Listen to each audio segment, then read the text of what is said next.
I'm Jay Moran. I'm Bridget Jaipal Valenza. I'm Thomas O'Neill White. We need to get together and let our voices be heard. This is What's Next,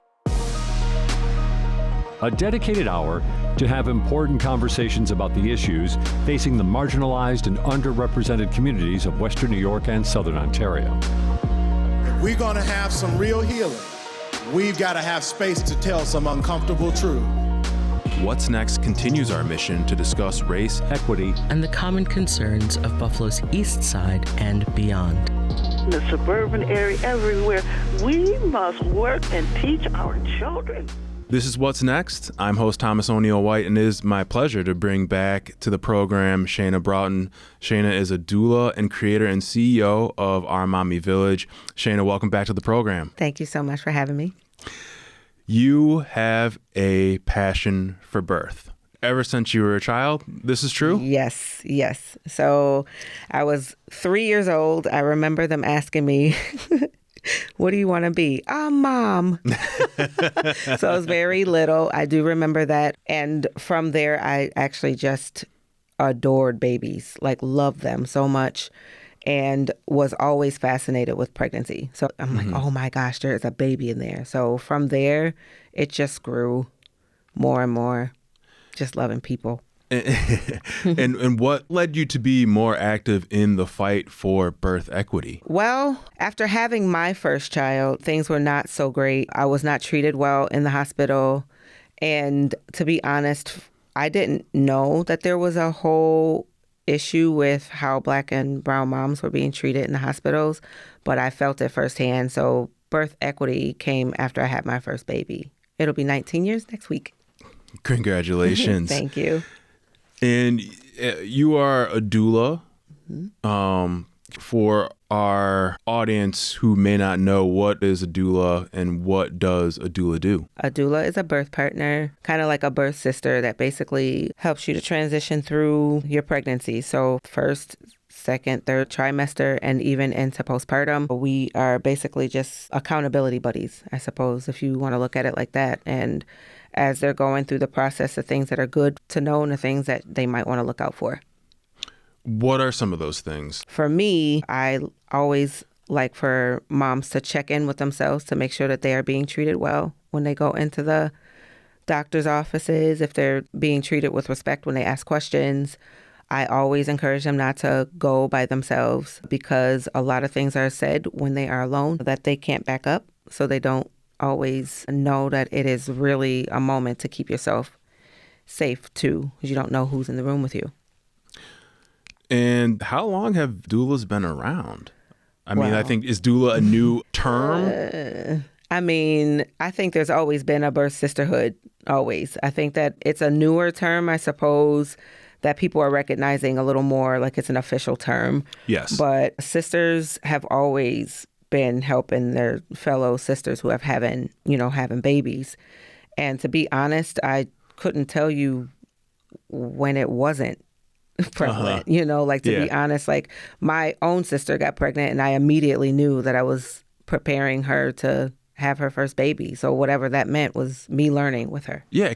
Tell us about that story, because you found out that, yes, the doula life is for that me. That was it. Well, my sister was 17 and she had chose to preserve the life of her baby against what many thought she should have done, which was not to have the baby.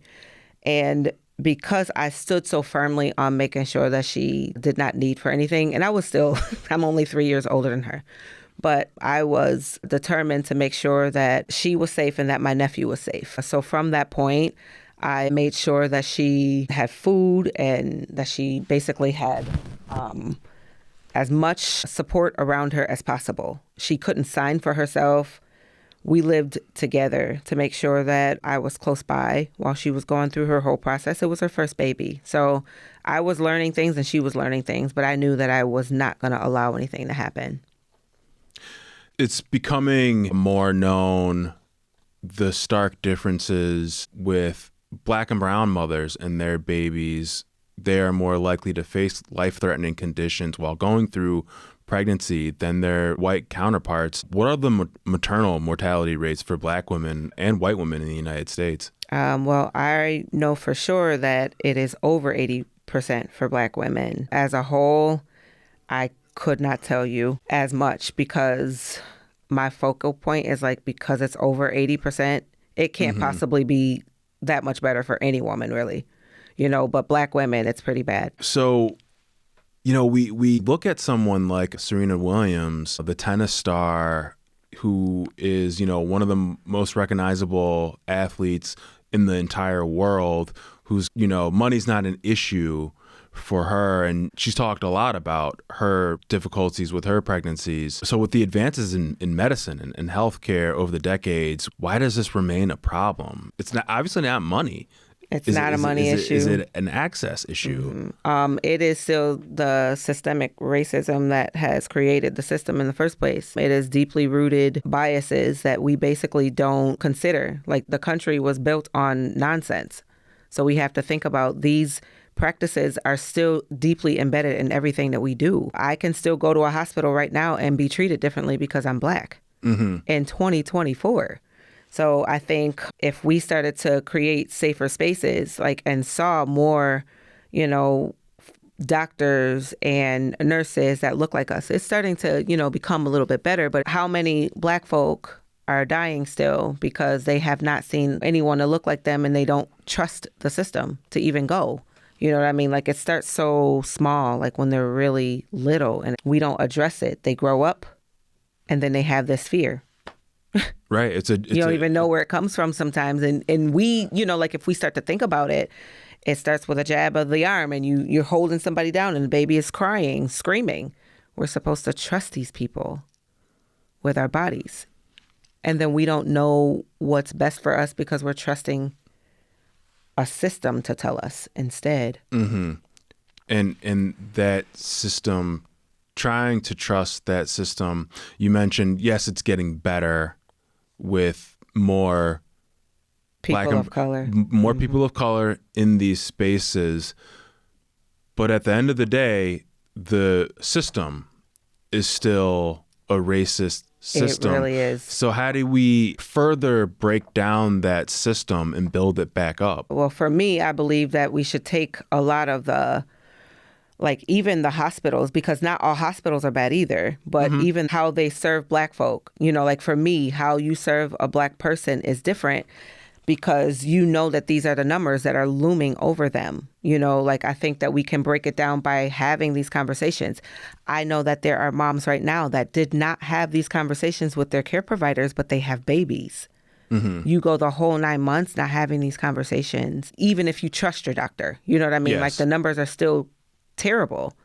You're still finding yourself in situations where the numbers are over 80% and they're preventable. A lot of that has to do with the mistrust of the professionals and the patient. I feel like if we're intentional about having the conversation in the first place, then we'll start to see some things break down. And not demonizing the hospital, but educating and giving resources. Is that why a doula is so important, just to have someone almost like an attorney present with you when you go get checked out, when you're going to a hospital or just seeing a primary care physician, to have someone in your corner as not like a barrier, but as someone to filter information both ways. I feel like I am a walking resource when I'm in there with the mom, because there are a lot of things that I understand and there are a lot of things that they understand, but there's a lot of stuff that she doesn't know.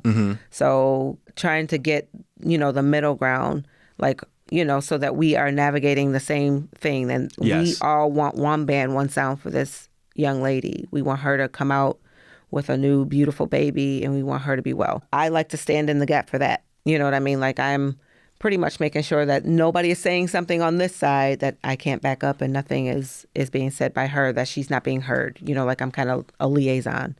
But I won't speak for her. She will speak for herself. I'm just there as an extra set of ears.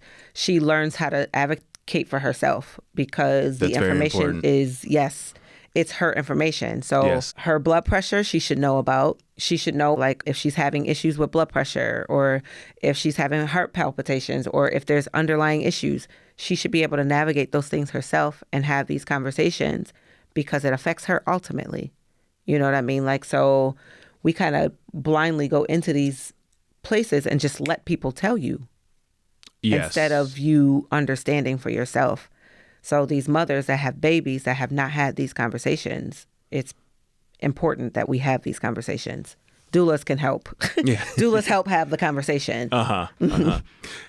You mentioned to me off air that postpartum recovery is a very big issue with you. It actually, you start at the end and Yes, work backwards. I do. So postpartum recovery is important because there are a lot of factors that we don't consider when a mom gets pregnant. What is her home life like? You know, like her mental state. Not everybody is prepared. Not everybody comes from a different background. And I mean, we all have different walks of life. So I do consider a lot of the postpartum recovery to be like us preparing while we are also in birth, while we are also talking about breastfeeding. We're talking about who's going to be there for you afterwards, who's going to provide space for you to cry or space for you to take a shower, or who's going to be here to help you with the housework. Those are the things that are really important. But we get so involved with ourselves that we forget that there's somebody next door probably handling business by themselves. You know what I mean? Like, we really should start to have an approach of making sure that we're accountable for the moms before they have these babies. Not saying that there isn't, you know, a village for them, but giving people assignments so that we're not guessing. You know what I mean? Right, like, and not you are scrambling going to get food. Yes. You are going to make sure she showers. You are going to make sure that she is resting. You know what I mean? Like, we have people that if we direct the energy a certain way, we can get everything accomplished. And if she doesn't have a strong network, that's why I'm around. You know what I mean? Like, I feel like I'm a doula, but I'm like a doula, auntie, mama, sister. You know what I mean? Right, Like, so right. I'm going to love her like a mom or a sister. And I'm also going to collectively get everybody to come together so that we all rally around her, which is something that we do intentionally. And that's, you know, creating that village. Yes. And on the local level, let's talk about your business or your organization, Our Mommie Village, filling in those gaps that are necessary for a healthy pregnancy and beyond. You take a holistic approach. Yes, I do. I start with the stress level. What's going on at home? How do you handle things mentally when you're stressed out? You know, like, we have hard conversations right away just because then it helps me to care for her better. And for me, there are 8 ways to be well, and that is in every person. So I address it based on those things, not necessarily like the medical stuff, like medicines and things like that, but more holistic. You could actually take an herb for that. You could actually have a tea for that. You could get outside and get some sunshine. You could put your feet in the grass. You could really hug a tree. You know what I mean? Like, so I'm more like nature teaches us things too, and we kind of negate some of those things, or the 8 different ways to be well. Your environment is important, you know, like allowing her to have these thoughts in her brain before the baby comes so that we can have these conversations about all the different ways to be well. She's not just thinking it's about the baby now. It's not about the baby now. It is about how you handle yourself while taking care of your baby. You said birth heals the modern village. And obviously, you know, we always talk about it takes a village to raise the child. Well, what is the modern village? What does that encompass? The modern village for me, because we don't all have the same background, we don't all have the same upbringing. You got some moms that are coming without mothers. You got some moms that are coming without fathers, no male background. They don't actually understand what it means to make healthy decisions. They're doing things differently than maybe their family. We come together based on, you know, like what we all want, which is to be better.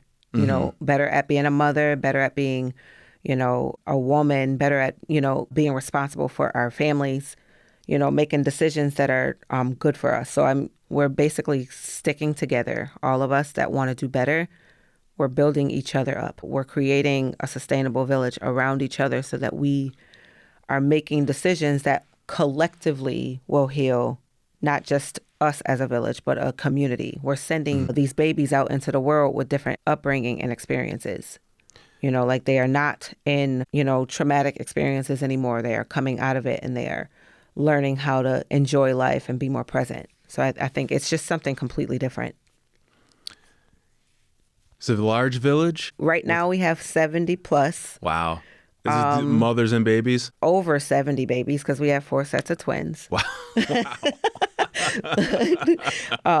Yes, and bless her heart, we had 1 pass, and I love her dearly, but I believe that year we ended up with all girls, and on her birthday, 3 baby girls were born, Wow. including myself. I had a baby on that same day, a little earlier. But yeah, it's been a blessing, and all of our little babies, they all play together. So I mean, like, it's really sweet because even if we're not meeting together in person, they are doing other things together because, you've got babies around the same age, and you've got tummy babies all going to roly-polies or something together, or they're taking walks together. So you'll see a lot of the moms just kind of linking up and doing stuff together. What kind of prenatal care? You obviously talked about postpartum recovery, prenatal care, education. What does our Mommie Village offer in that regard? Well, we actually probably meet a little bit more than the allotment, which is, meet 4 visits. But twice a month we have a social gathering where we're together. But the education portion is kind of ongoing.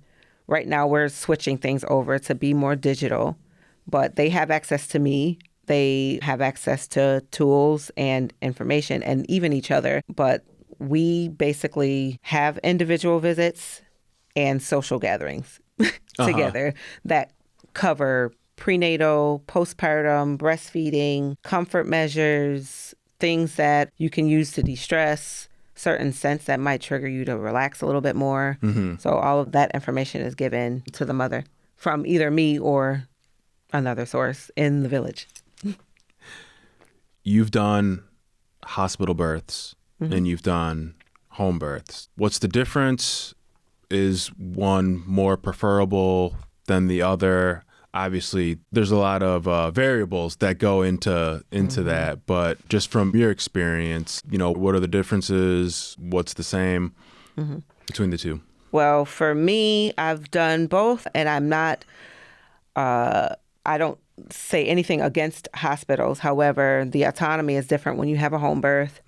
I had a home birth, and I've also had a hospital birth. And to be honest, I was able to literally just have my baby with a home birth. My midwife was present. Her apprentice was present. My family was still able to come. There was no restriction on what I ate, what I drank. I could dance around. I could play music. I did not have to feel like I was being told what to do. I had no monitors on me. You know what I mean? Like, it was really just the lowest, just no invasion whatsoever. Yes. Even when I was laboring, she was perfectly okay with me just being alone when I did not want to be bothered. And it was just no issues at all. Like, I was just able to have my baby.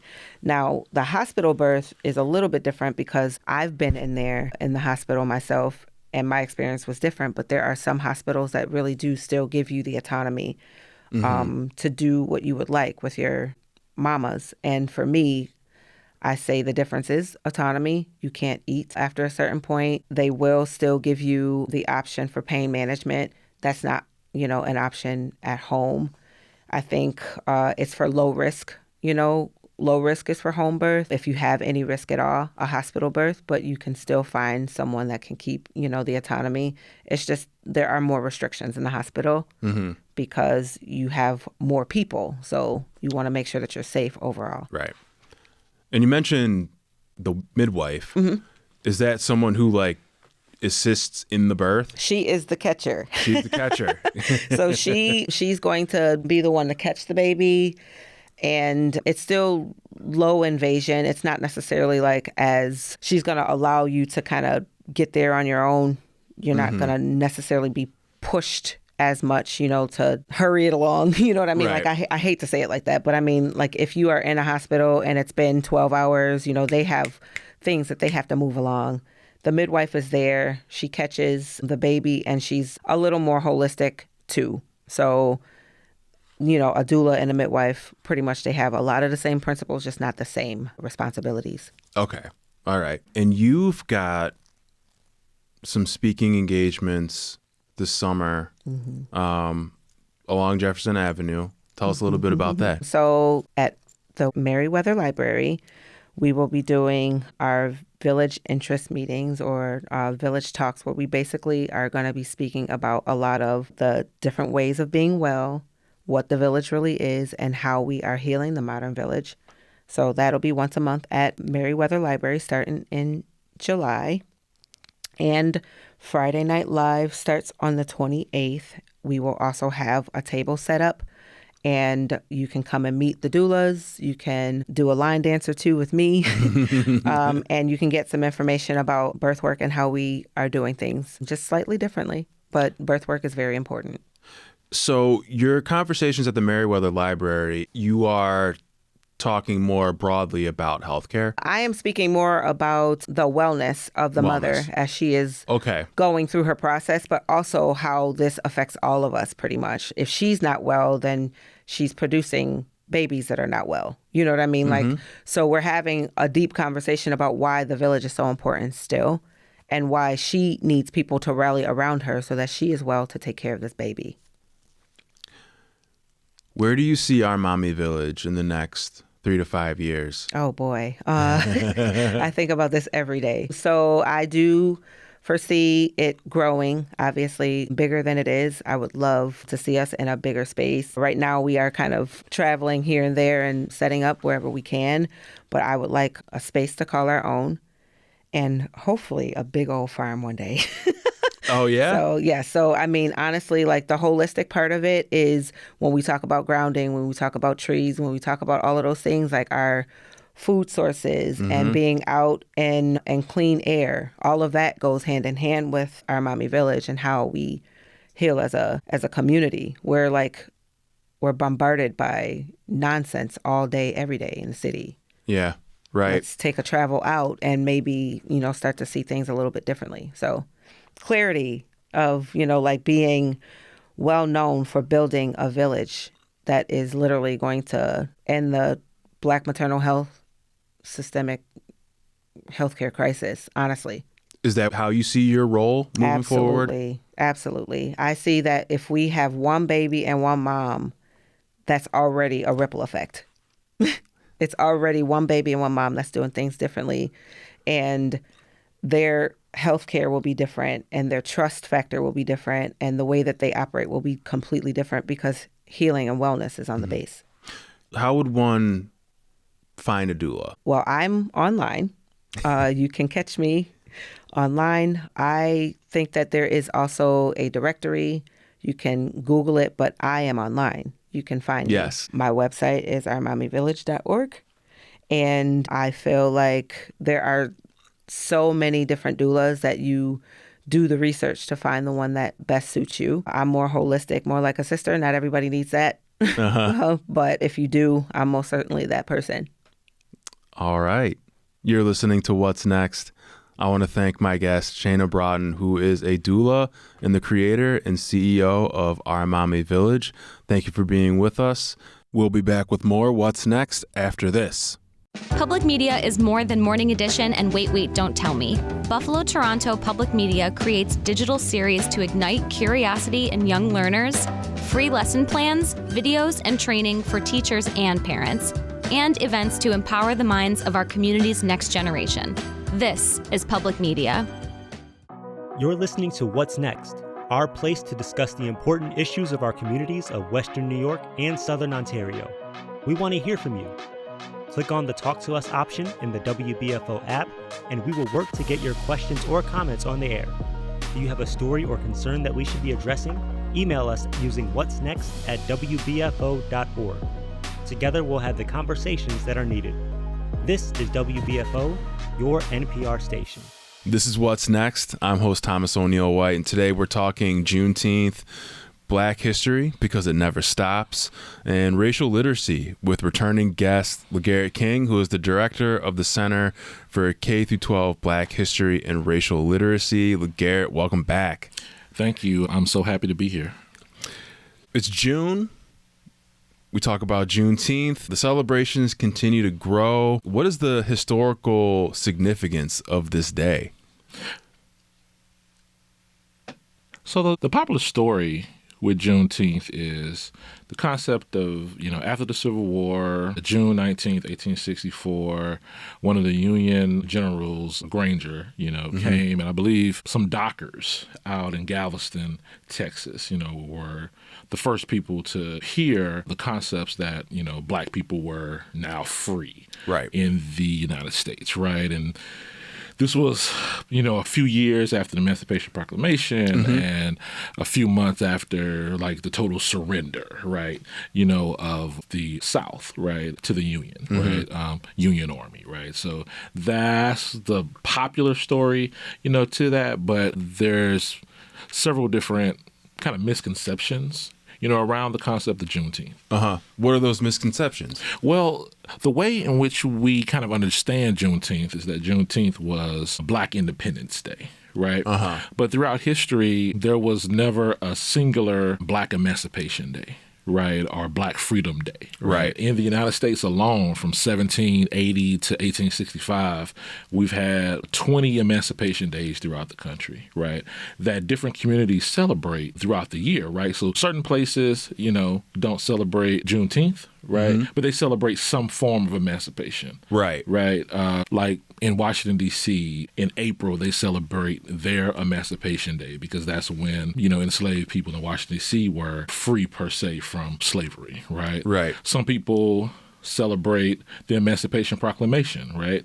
So some people may be real familiar with going to church on New Year's Eve, right? And then they get out at New Year's, right? That was a celebration that was connected to the Emancipation Proclamation because of January 1st, 1863, when the Emancipation Proclamation was there, right? I read somewhere else that Florida celebrates May 20th as their Emancipation Day because that's when the state freed their slaves, right? So there's several different freedom days throughout the country, but Juneteenth has been kind of allocated as the Black Independence Day, which sometimes we have to be careful with. Yeah, and it's interesting that something that was celebrated originally in Galveston, Texas, has made its way all the way to Buffalo, New York, and is celebrated. Well, Buffalo, of course, is part of the Great Migration. Yes. A lot of people come from Mississippi and Alabama and Georgia and all those particular places, and they come and they bring their celebrations to, the city, right? But also I think we need to kind of rethink how we think about Juneteenth, right? Not only were there multiple Emancipation Days, we also have to be very careful of kind of that white savior narrative, right? Oh, the Union, came and saved Black people, because that just erases a lot of our history, particularly our history around agency, right? Black folk, of course, freed themselves all the time, by running away from different plantation sites. You had these independent maroon colonies that sprung up, particularly within, the water areas. Virginia. Southern Virginia. Yeah, maroon colonies. That's where my dad is from. Yeah. So you've had these enslaved, escaped enslaved folk, right? Plus indigenous folks, sometimes coming together and creating their own communities and, going and saving different people from different plantations, et cetera, et cetera. So, Black Independence Day is great. It's something that, we will celebrate, but just historically, we have to understand that there has never been a time where there's only one Black Independence Day for Black folk. There's several. So how do those Emancipation Days, along with Juneteenth, how do they relate to other significant moments in African American history, like, as you brought up, the Emancipation Proclamation, like the Civil Rights Movement? So when we learn about these different histories of Black history, the main kind of caveat I think people need to really understand, because sometimes you hear young people say certain things, on social media or, in their classrooms that, is just ahistorical, right? Right. So there's this popular phrase, particularly like used during the Black Lives Matter movement. Hey, this is not your mama's and daddy's civil rights movement and all this stuff. And because we're more this and we're more that, we want to. So this assumption is that despite the fact that Black people have historically been oppressed, throughout history, there has always been strategies to make us free, right? To push against that oppression, right? So these particular Independent Days just show us, right, throughout history that Black people have always fought for their freedom. Right. And sometimes they didn't fight, sometimes through nonviolence and being meek and being passive, right? That's always the prevailing story. And to me, there's something nefarious behind that, no, you have to do it this way. Not this other way that we're not going to talk about. Well, why do we kind of approach, kind of civil rights in that manner, right? So, I've been in several different classrooms before, and I've listened to teachers teach about civil rights and civil rights movement, and there's a certain push for, hey, the best way to achieve freedom is through kind of quote-unquote nonviolence, while we're learning about the violence that is happening towards the people who were nonviolent. Exactly. Right? And, then you get to, Malcolm X and the Panthers and all this. But even way before that, right? Kelly Carter Jackson has a new book out called We Resist. And she channels the history of Black people resisting through various different means, both violence and nonviolence. But the violence aspect is very interesting, right? Because it's like, hey, people didn't just sit around, right? There were slave revolts. There were black people owned guns. There were shootouts. There were this and that, all for, the credence of freedom, right? So a lot of these young people, right, particularly those that say those phrases, trust me, your grandmother was a beast probably. Granny knew what was up. You mentioned the different emancipation celebrations, but specifically speaking of Juneteenth, because yes, there's a celebration here, there's celebrations down south. Do they vary from region to region, from state to state, for the states that do celebrate Juneteenth? Yeah, I think there's a lot of similarities and differences, right? You, of course, within really Black cities, Texas, like Houston, Dallas, Austin to a certain extent, San Antonio to a certain extent, you'll have more elaborate Juneteenth celebrations, mainly because they've done it a lot, right? Yes. But there's some similarities, right? So these Juneteenth celebrations, of course, you have the cookouts, right, that people may have, which may be something more intimate, like a family reunion, or it could be something more citywide, that's combined with like a festival type of, setting. So it's a celebration. You have musical artists, you have dancing, you have education, you have vendors, et cetera, et cetera. So you have those particular spaces. You also have places that have Juneteenth pageants, right? Places that may have educational aspects at libraries, right? So, but most places kind of take that approach, to celebrate. So it's a main like celebration of just life and Black culture and Black people. As an aside, I kind of compare it to Southern hip hop. Okay. If you're not familiar with each city's style, you kind of think it's all the same. Yeah. But like Atlanta rappers, not really the same as Miami rappers, who are not exactly the same as Memphis or New Orleans or Houston. Talk about the same stuff, but maybe the slang's a little different. Yeah. Their cadence is different. Their accents are different, but it's all variations of Black hip hop culture. That's what I've always equated it to. Yeah. And for the places that really celebrated and have been celebrating real good, I do understand Buffalo has a rich history for their Juneteenth, and I think UB has a group of people that will march, during the parade, and so I know people are very excited about that. You've taught in the South, Georgia and Texas specifically. You mentioned off air you didn't teach about Juneteenth just because it was, the school session was out, but there's definitely community events surrounding Juneteenth? Yeah, we would definitely mention it if you're teaching like U.S. history survey course. And Okay. You're talking about the end of the war. You'll bring up, hey, this is what began Juneteenth. And this was way before Juneteenth became a federal holiday for me. Okay. And you mentioned, obviously, Juneteenth is a federal holiday. What about other emancipation days, being more widely recognized as a holiday? Does that seem like an uphill battle for you, especially given our current social and political climate? Well, I've been noticing online and in various different things that I read that there is kind of a conservative pushback on Juneteenth, right? Calling it made up, which reality check, all holidays are made up, right? Like there's no like someone said, hey, I want to celebrate this, and then they create whatever. Yes. And so all holidays are made up. So I've seen that, right? And going back to this concept of being nefarious, it's like, dang, black folk can have anything. But to be fair, I don't think any black person really was calling for Juneteenth to be a federal holiday, really. Mm-hmm. But we got it, right? Yes. So now let's celebrate it, right? Because this goes back to how certain people have this arrogance about history, right? July 4th should only be our only Independence Day. And that's impossible with all the different groups of people that we have that have lived in this country who have been oppressed by those people that believed in independence, right? Right. So that's a very arrogant statement to say, hey, Juneteenth is made up when July 4th is made up as well.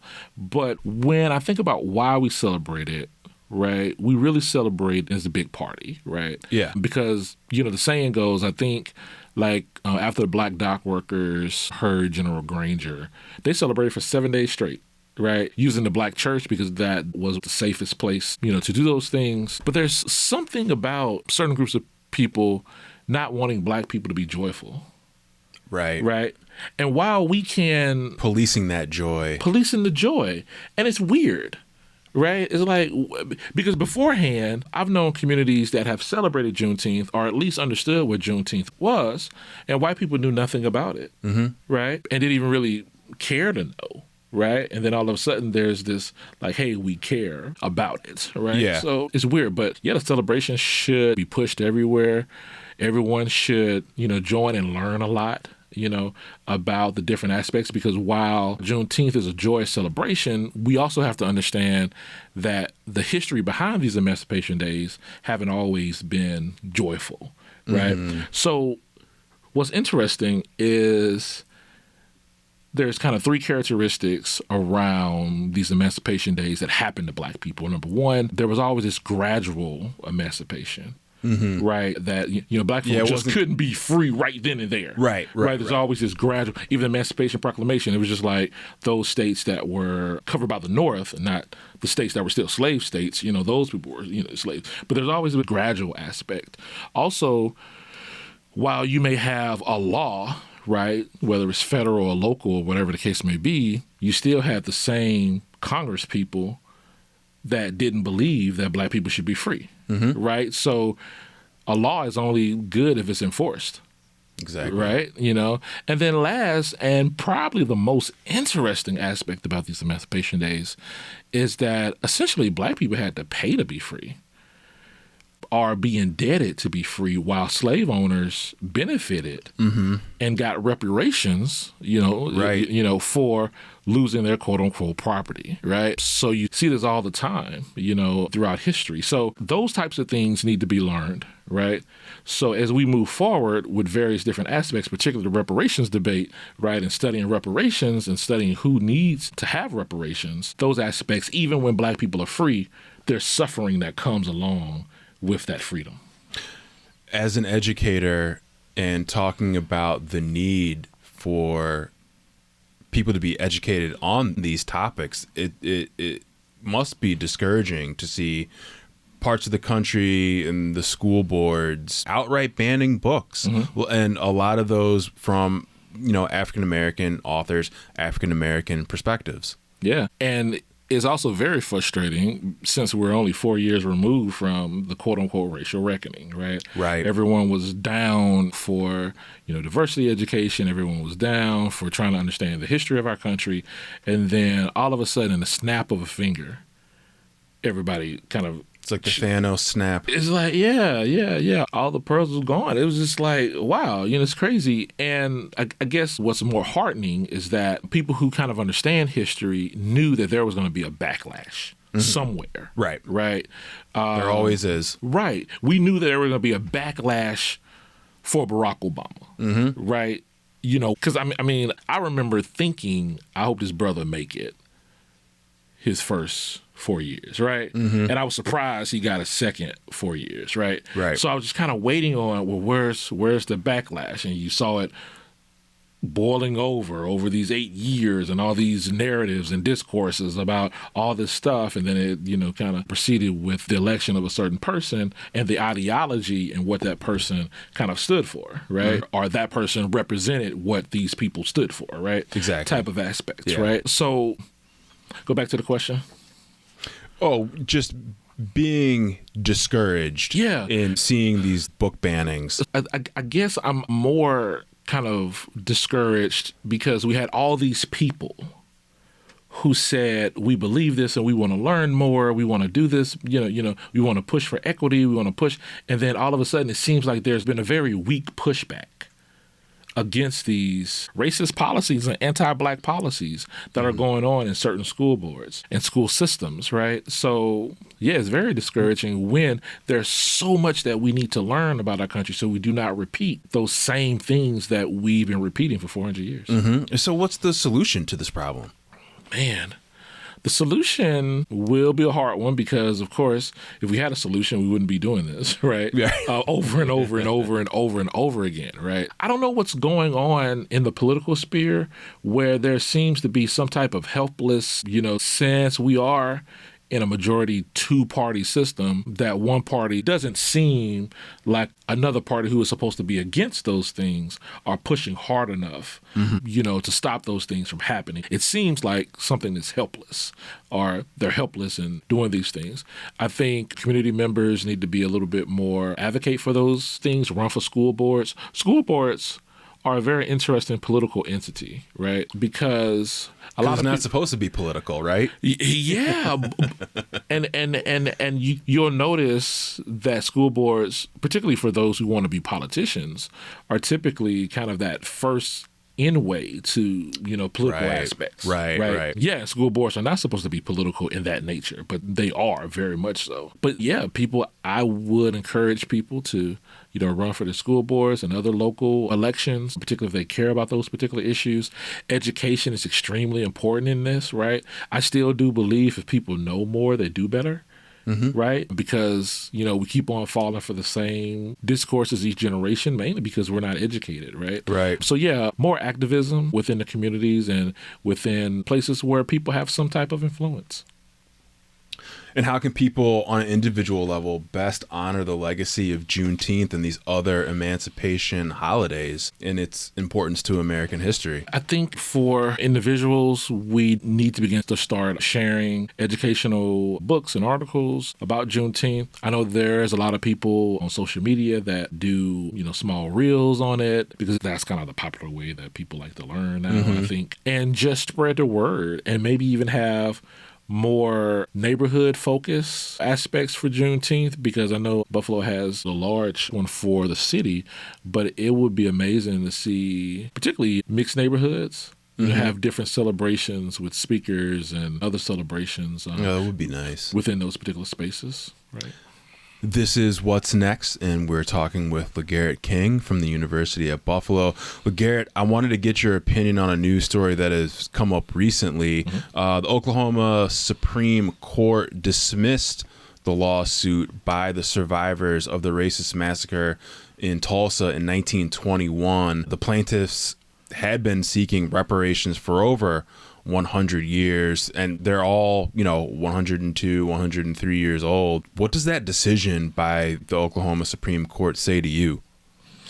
that Black lives do not matter. When we look at the history of the United States, there has been several groups that have received reparations for things that were done to them by the U.S. government, different communities. And this is a different approach than a national call for reparations, right? Because now you have a small group of people within a local city that we have the pull yourselves up from the bootstraps mentality here. And we had a group that pulled themselves up from the bootstraps, Exactly. right? One generation, and they built, this part of town, like in other parts of the United States where Black communities created their Black Wall Streets, right? Right. Throughout the country. And it was destroyed in a matter of hours and days, right? So their properties was lost. And I thought the United States was very prominent in this notion of property. Your property matters. And these people's properties and their way of life were turned upside down. Some people had to move and all these particular things. And for those people not to receive reparations is disheartening. And it continues to prove that there's a layered system of justice that we have in the United States. And, for the people who always who get the short end of the stick is always Black folk. And this has been something that everyone knows now. Right. Right? We know the history, and we've been knowing the history for years. Movies and documentaries. People have testified in front of Congress about these things. And for them not to receive reparations for Tulsa is anti-Black, racist, and disheartening. And along those lines, we in Western New York recently recognized the second anniversary of the racist massacre here in the city of Buffalo. There's been differing opinions on how far we've progressed with regards to race relations in the region and addressing the socioeconomic issues plaguing parts of Buffalo's east side. Does it seem like we still have a long way to go in those areas? It does seem that way. I know there was major talk about socioeconomic improvements within the area. I'm not sure if those promises have been fulfilled. I'm not privy to meetings or, strategies, but of course it doesn't really seem like business as usual, right? For the city of Buffalo and the way in which they treat their Black citizens. So in terms of race relations, I don't think we moved the needle that much. The problem, I think a lot of times these conversations, because someone would kind of combat it and say, well, no, there's no discrimination, there's no this or no that. But we really don't look at kind of institutional policies that restrict various different aspects. We don't look at kind of the capitalism that occurs that have been created to create certain people out of certain perpetuating these systemic racist policies. Yeah. And until we get governments that understand the systematic and institutional ways that we restrict people, particularly people of color and Black folk, then, we're always going to see this concept of discrimination as something that's individual. And that's not the way to kind of approach, aspects, particularly when we're supposed to be in a place that lost themselves as a city of good neighbors, and who lost themselves as equitable people. So what role does education play in creating a more equitable society and challenging the status quo? Yeah, education is probably top 3, right? For you to have a healthy democracy, you have to have a healthy educational system. And when we look at a topic of history that I teach, you cannot have a strong democracy if your history education is poor, right? Because history kind of sets the foundation for everything. And I don't think people really realize that, right? It's like, what's one of the first things that the doctor asks you when you go to the doctor? He asks about your medical history, right? Because he can predict what's going to happen if you continue to do different things based on your medical and family history, right? Your credit score is based on your history because people are trying to predict whether or not you're going to pay your bills, right? So I don't understand why we don't think about our history. If we know our history, we can predict what will happen if we continue on this way, right? You know what I'm saying? And for us, so now we're going to be a little bit more knowledgeable about these policies that we're in, right? And more knowledgeable about, doing various different things, that, people can kind of identify and hopefully push forward with something different. Talk to me about resiliency, because we've run down 3 instances, Juneteenth, Tulsa, Buffalo, where Black resiliency is shown through. How do we do it? How do we keep doing it? How do we keep persevering? You know what is sad, right? It's sad what I'm going to say, because it just seems like we expect it. We expect oppression. We understand it's there, so we're just waiting for it to happen, right? Yes. While we're living our life, right? The other shoe is always going to drop. Yeah. So I think that's why we get so upset with folk, particularly black folk, that may say, oh, no, this is not, this is not, oh, yeah, we're progressing. And we're just like, okay, all right, well, we'll see, right? Yeah, we're just kind of waiting and just living our lives. And because of that, sometimes our home lives as we grow up are not as healthy as they should be, right? Because we have parents and other caregivers that push us. Mm-hmm. Sometimes a little bit too hard, because we understand that for us to survive in this system, for us to be resilient, we have to do things a little bit better, and we can't mess up, right? We have to be in the straight and narrow. We can't be doing this. We can't be doing that. And, right. We got to look a certain way. We got to talk a certain way. We have to look a certain way, talk a certain way, and, for us to think that we're quote unquote successful. So we're resilient in that particular aspect. We have this grit, but like sometimes is that good for our mental health? No. Right? Or our physical health. Yeah. I mean, as a kid, like we're telling kids, don't you act up in the store. Yeah, right. Don't you do it. You're not getting that. You're not getting, and then you have to do it. And then the other kids are looking at other kids and they're playing and they're running around and they're free. And you know what I'm saying? You're looking at your mother and your mother looking at you like, you better not, right? Type of accident, right? So this pursuit of perfectionist is really tough. So while we laud that as something that, hey, we need to be excellent, right? Sometimes that excellence can be damaging. Yeah. Detrimental in a lot of ways. Right. To our emotional aspects. But after that, I was talking to a friend of mine the other day, and we were watching something and something happened. I forget. And we just said, man, black folk don't take nothing serious. Like, because we joke about everything. So everything, no matter how bad it is or whatever, we just joke about it. So there's the uniqueness to us.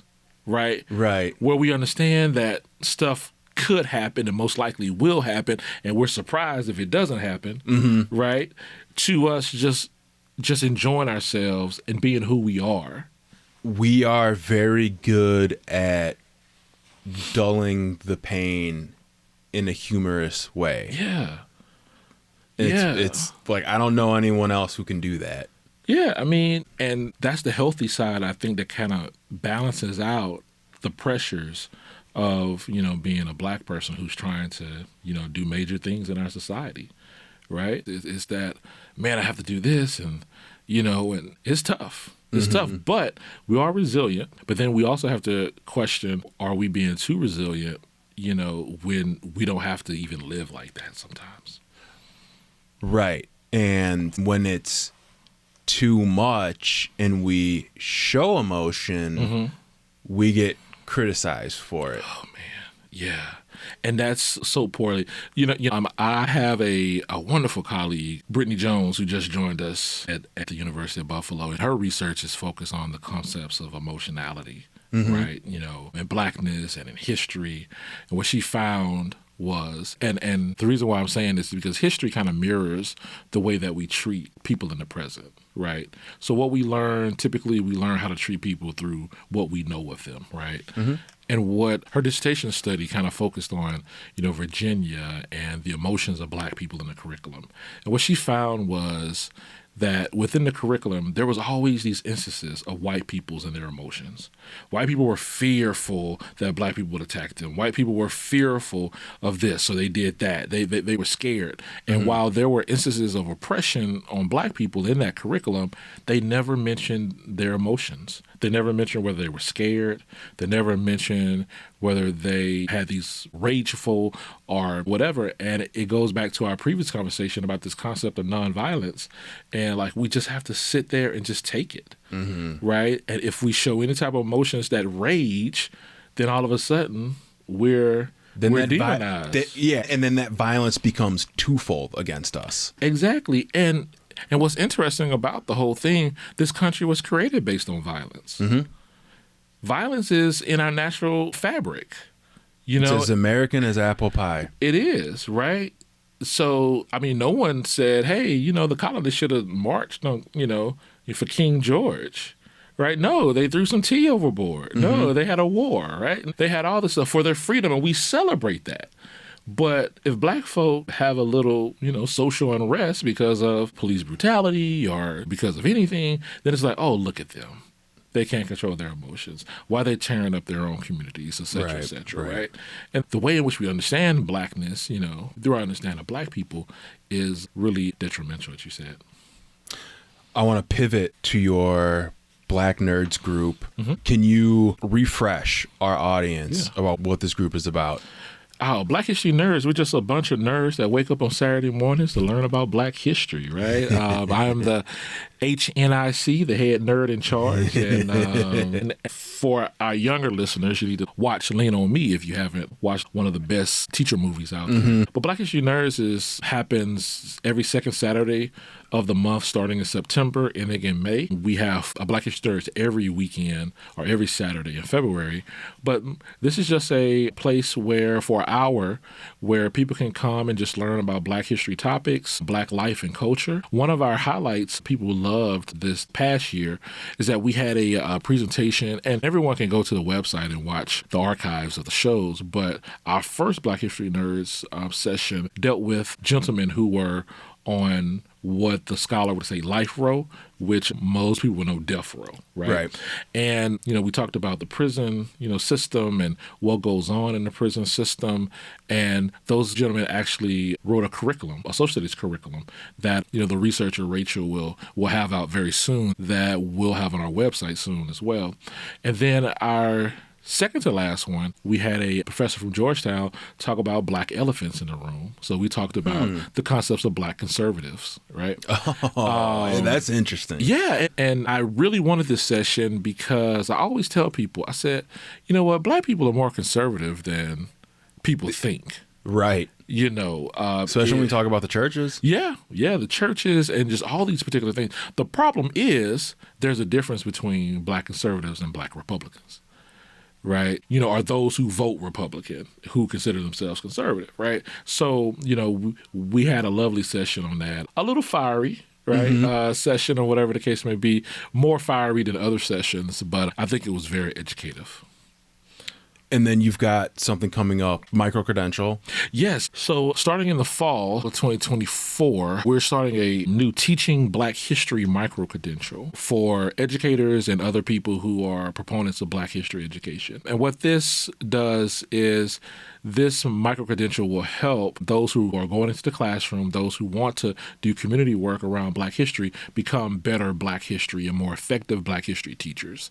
One of the problems we have historically, there hasn't been major problems in creating Black history courses in our schools. The problem has always been who will teach those classes. Right. Because those teachers are kind of the promotion for the class. So if you have a poor teacher of Black history, then those classes are not going to be successful. If you have a great teacher of Black history, those classes and those programs will become successful. So the micro-credential kind of acts as that educative process for people who are already teachers, those who are training to be teachers, those who want to do community education, to teach more effectively. So we're starting that fall of 24. We actually have a virtual informational on June 20th from 7 to 8 p.m. that people can join to learn more about it. And the micro-credential will last about a year, from September to July, concluding with the Teaching Black History Conference.